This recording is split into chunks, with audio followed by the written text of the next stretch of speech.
Obama did an interview with NPR recently, and he weighed in on what's been happening on college campuses. He said, quote, "It's a healthy thing for young people to be engaged and to question authority. It's important to ask tough questions about social justice. As I've said before, I do think that there have been times on college campuses where I get concerned that the unwillingness to hear other points of view can be as unhealthy on the left as on the right. Feel free to disagree with somebody, but don't try to just shut them down. My concern is not whether there is campus activism. I think that's a good thing. But let kids ask questions and let universities respond. What I don't want is a situation in which particular points of view that are presented respectfully and reasonably are shut down. And we have seen that happen sometimes." Okay, so perhaps he's referring to, the outrage. I think this one was at Yale. It was over Halloween costumes, and there was a professor who wrote a letter or just a little piece, or it may have even been an email, wherein she said, hey, is it not okay to have one day out of the year where not only kids dress up and stuff, but you can be a little obnoxious. You can be a little even offensive, whether it's tongue-in-cheek or not. I mean, is it not okay to just give people that little amount of freedom once a year? And then there was such a backlash, and there was so much outrage that she was effectively forced into resigning. Now, the school itself, to their credit, released something saying, no, we're on her side. It wasn't us doing it. But she said, hey, I don't want to be in this environment where if you disagree, there's protest for you to step down and for you to leave, when all you're advocating for is like, on Halloween, you get to wear what you want. So maybe he's referring to that. Maybe he's referring to the protesting of various speakers. I mean, there was a protest of Bill Maher from giving a commencement speech. There's been protests of Condoleezza Rice. And again, not that I agree with Condoleezza Rice. I'm not sure I agree with her on anything at all. But, to defend her right to X, speaking, doesn't mean I'm defending X, the content of her speech. I could disagree with it completely, but still say, go ahead and speak, no problem. So maybe he's referring to that, or maybe, he's referring to stuff that we saw recently. Like, for example, there was a Missouri journalism professor, the irony of this, who was trying to kick the media out from covering a protest. So, a journalism professor. So, you should know about the First Amendment. And she literally said at one point, hey, I need some muscle over here to physically kick out journalists that were perhaps going to cover what she's doing and what the protest was in a negative light. I mean, look, again, like, let's say, for example, they're just smear merchant WorldNet Daily people or Daily Caller people. I hate those people. I can't stand those people. But am I going to force them away because I'm afraid that they're going to cover whatever's happening in a way that I wouldn't agree with? No, because I'm not an authoritarian. I'm not a silly person. I'm able to, if I see your opinion and it doesn't convince me, or I think you're skewing events, you know what I'm going to do? Dismiss it. I'm not going to dismiss it and then try to censor it and ban you and shut you down. I mean, that is almost the definition of authoritarianism, and we're not supposed to be like that. So I don't know which particular incidents he had in mind when he was talking about this, but overall, would I say that I agree with him? I mean, absolutely. Absolutely. So, I've tried to voice as much as I can on this show my disagreement with, for example, speech codes. I mean, there are literally speech codes on campuses that say, ask everybody their pronoun before you talk to them, and then sometimes if people don't do it, they get in trouble, they get disciplined by their higher-ups. So if you call somebody who looks like a he, or looks like a she, they can say, no, I'm going by the non-normative gender pronoun of ZQ something, and then you say, okay, punish this person. Okay, I think that's silly. Like, am I in favor of people calling you whatever you want? Sure. I don't give a shit.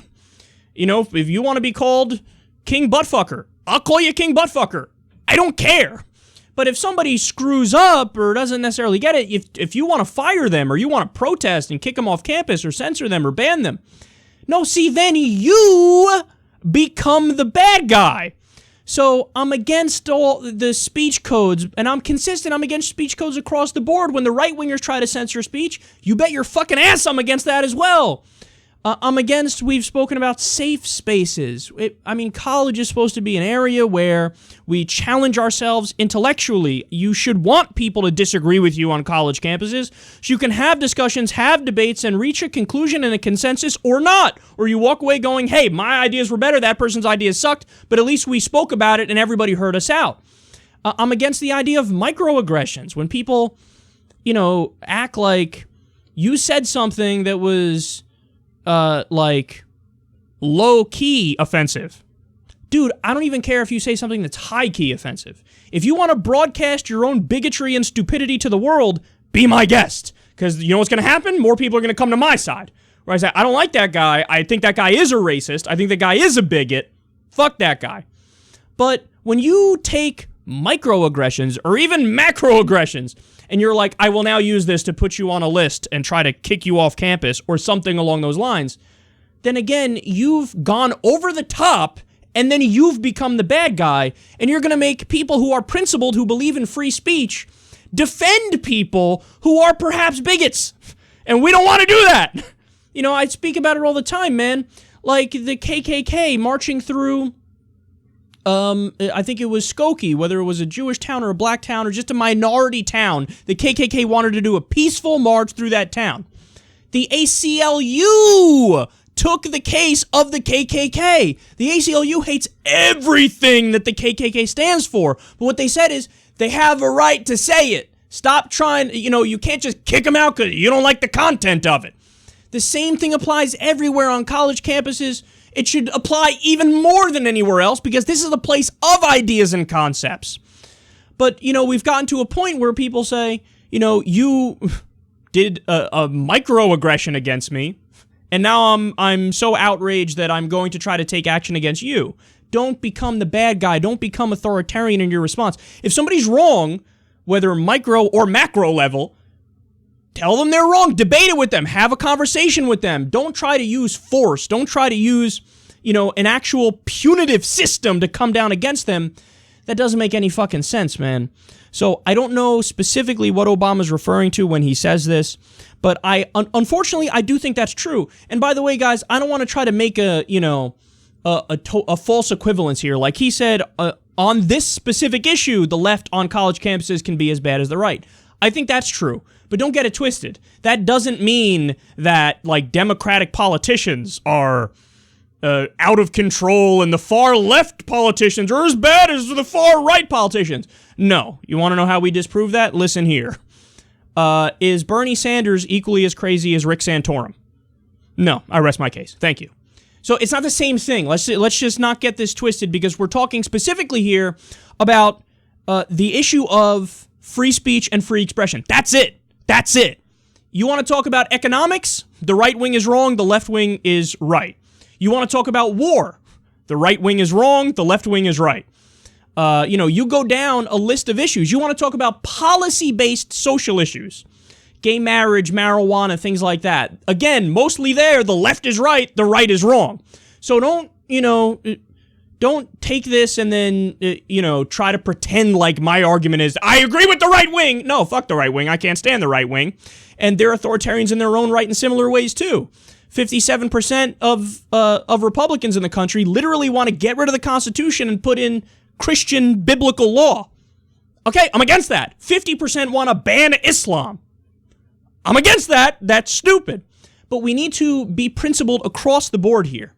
And we need to be able to say if people are bitching about microaggressions or safe spaces or they want more speech codes or they want to censor people who don't agree with them, we need to call that out as liberals and as progressives and say the real liberal position is, no, we believe in free speech even if we think the person saying it and the substance of what it is grotesque.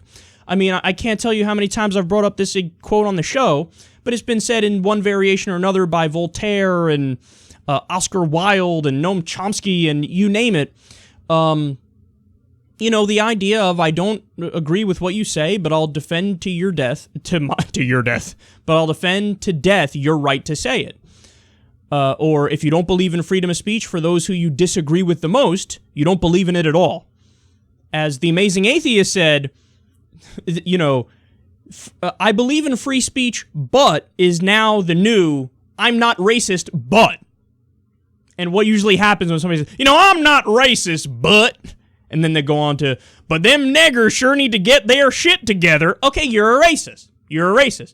I believe in free speech, but people should be censored if they don't agree with all of my opinions on transgender rights or whatever. No, so you don't believe in free speech. You don't believe in it. So Obama's right here, and he deserves credit for standing up. And all of us need to take the true principled liberal position and defend free speech no matter what.